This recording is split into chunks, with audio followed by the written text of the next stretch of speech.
guys, Dr. Gretchen here, physical therapist and multiple sclerosis certified specialist. Today, I want to review 4 things that you should absolutely avoid doing if you have MS and you're exercising.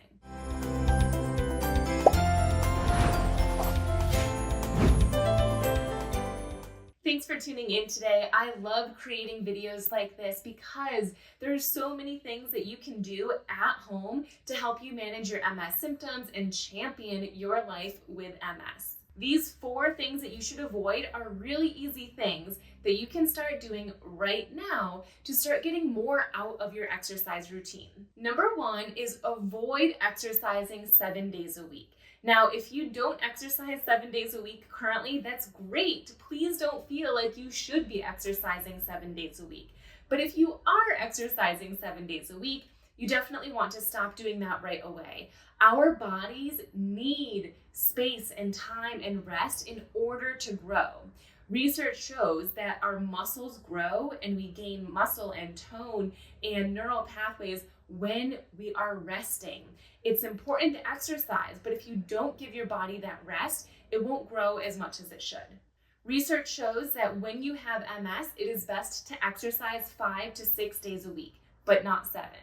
The number 2 thing you should avoid if you are exercising with MS is to stop exercising to the point of fatigue. If every time you exercise, you are pushing yourself to the point where you are fatigued, you are training your brain that exercise means fatigue. For example, let's say you want to improve your walking. So you practice walking, maybe with a mobility aid or maybe without. Practicing walking is a great thing to do. But if every time you practice, you're walking to the point where you start having foot drop or you're really fatigued, you are training your brain that walking means fatigue. And every time you walk, the fatigue is going to kick in because your brain thinks that's what you want it to do. Your brain associates walking with fatigue. So in order to train your brain to walk and exercise without fatigue, you need to stop before the point of fatigue. And by stop, I simply just mean rest. Your rest can be 5 seconds long, or 30 seconds, or a minute, or 5 minutes, whatever you feel you need to take a break and then stand up and continue on. This is especially true if you are someone who is working on improving your endurance with something, but you simply can't because of your fatigue. For example, if you want to walk further distances, or if you want to be able to stand up more often without plopping down or having poor quality, the reason you might not be doing well with endurance or doing more of those activities is because you're pushing yourself to the point of fatigue. So stop before fatigue, rest, and then continue on and do more, and then stop before you fatigue, then continue on. The third thing you should avoid doing immediately if you're exercising with MS is avoid exercising with poor quality. However, there is some harm in exercising with poor quality. Here's why. Hopefully you know this already because I talk about this frequently, but neuroplasticity is the ability of our brain to either find brand new neural pathways from our brain all the way down to any muscle, our hip flexors, our knee flexors or extensors, our ankle. Literally every muscle in our body has a neural pathway that stems from the brain and through the spinal cord and down to that muscle. So if you have weakness in that muscle group, that means that when you have MS, it might be due to your neural pathway not working at all. So neuroplasticity is the ability of your brain to find a new neural pathway, a new way to get from point A to point B. Or if you have MS and you can move that muscle, but it's really hard and heavy and it's not working as well as it used to, it's not moving as much as the other side. What that means is that you do have a neural pathway that's working, but the neural pathway is weak. So neuroplasticity is also the ability to strengthen the neural pathway that is working, is just weak. So to recap, neuroplasticity does 2 things. Number 1, it can find a brand new neural pathway. And number 2, it strengthens neural pathways that already exist. They're just weaker.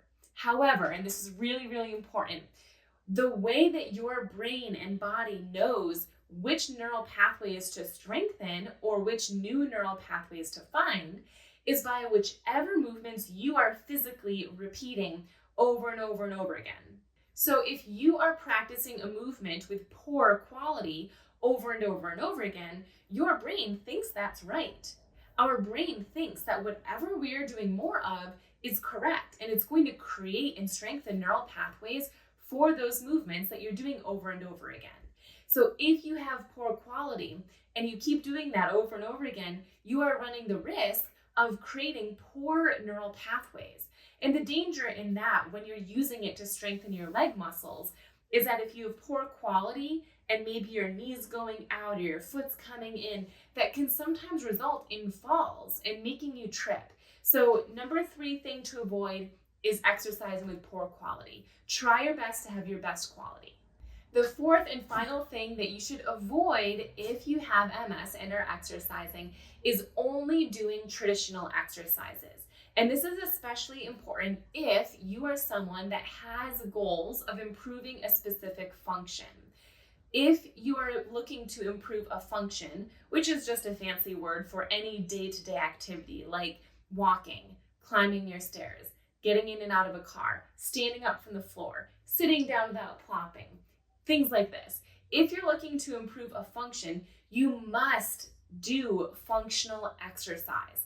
There is so much research in the MS community showing that if you're looking to improve a function, you have to do functional exercise. Traditional exercises are things that you might do at the gym or at a traditional orthopedic physical therapy office or with a personal trainer. It focuses on general strengthening, general flexibility, general balance, but not strength for a specific movement or balance for a specific movement. So number 4 of things to avoid is only doing traditional exercises. You need to include functional exercise. I hope you found those 4 things to avoid helpful, and I hope it's something that you can implement right now into your exercise routine so that you get more out of it and that you are training your brain to do the things that you want to do. If you're looking for more information on MS-specific exercises, I have a free 5-day MS Strength Challenge. This is a really great challenge where you get 1 lesson for 5 days in a row.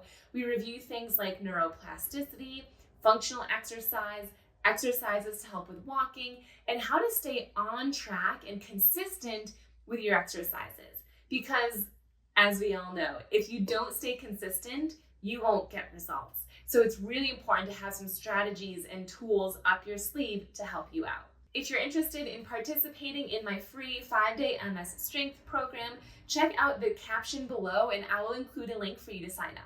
Thanks so much for tuning in. Have a great day.